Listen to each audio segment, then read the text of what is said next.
Нет никакой действительности, нет никакой правды, нет никакой реальности. Мы эту реальность физически не можем никак воспринимать.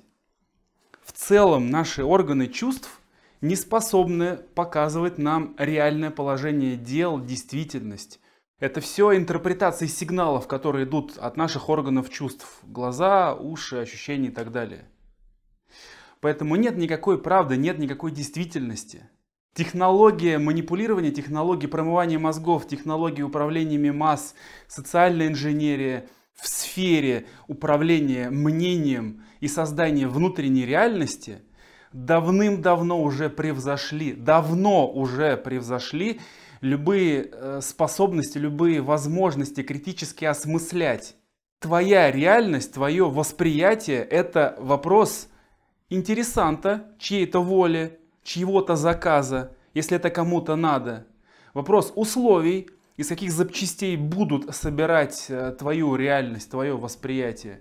Вопрос технологий, насколько интересант вооружен технологиями управления людьми, массами и так далее.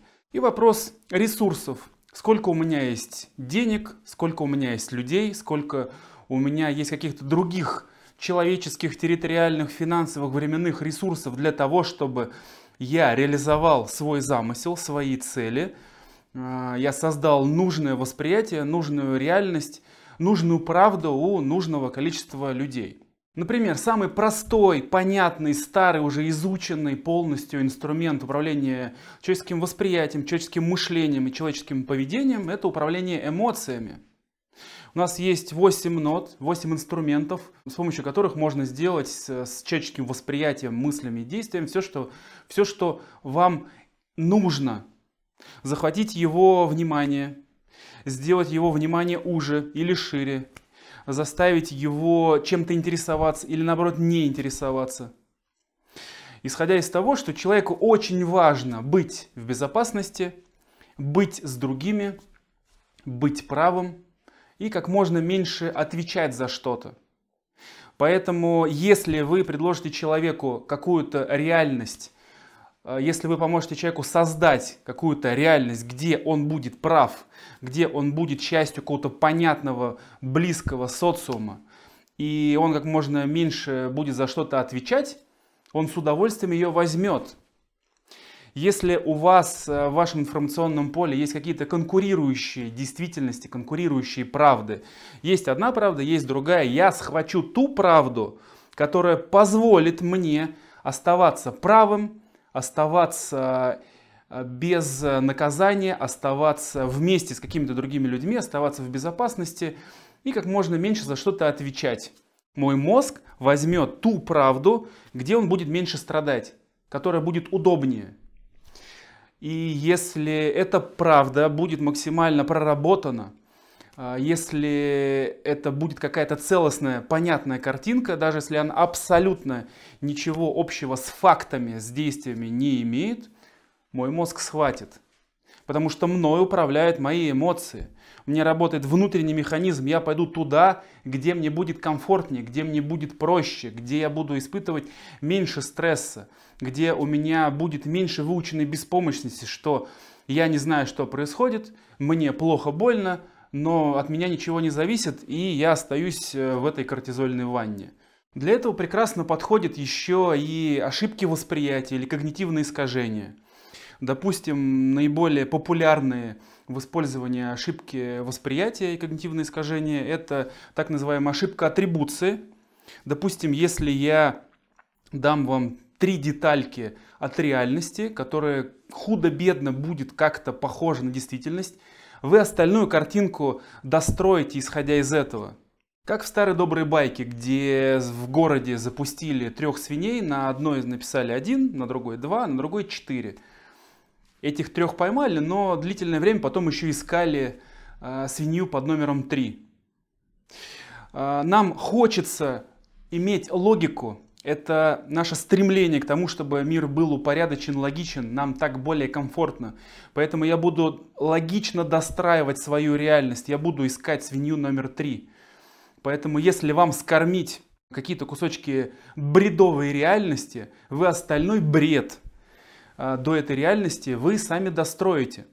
По этому же принципу действует так называемая кристаллизация бреда.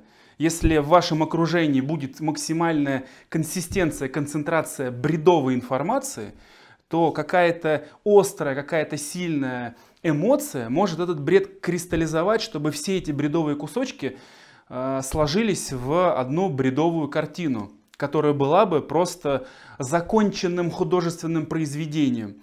И ваш мозг схватится за это, потому что это произведение закончено.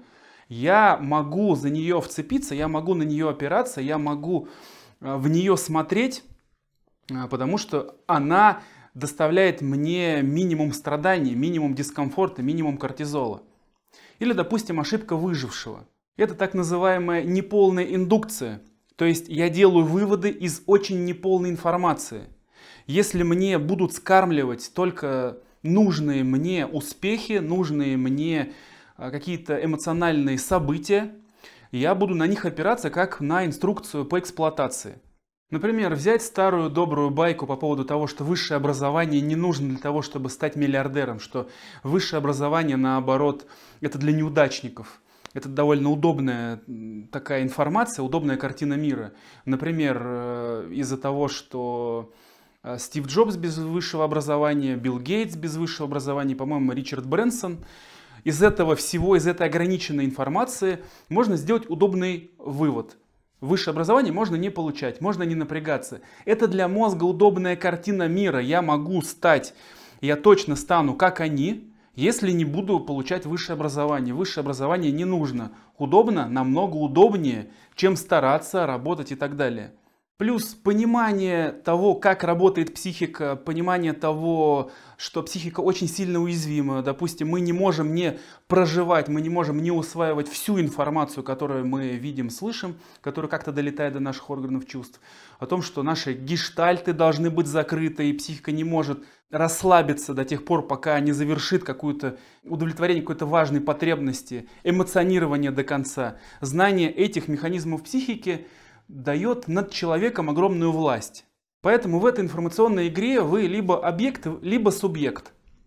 Либо вы сами собираете свою действительность, вы сами являетесь своим интересантом, своим заказчиком, своим архитектором своей жизни, либо вы тот, в чьей голове, в чьей психике кто-то собирает нужную ему действительность, преследуя свои цели.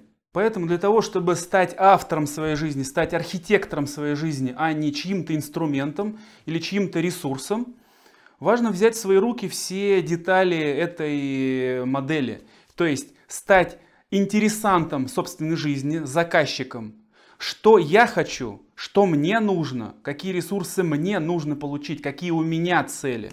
Взять в свои руки все технологии, инструменты воздействия на свою психику, на психику других людей, для того, чтобы получить вакцину, противоядие от того, чтобы другие люди мной пользовались, чтобы я не был объектом чужих манипуляций, чужого воздействия.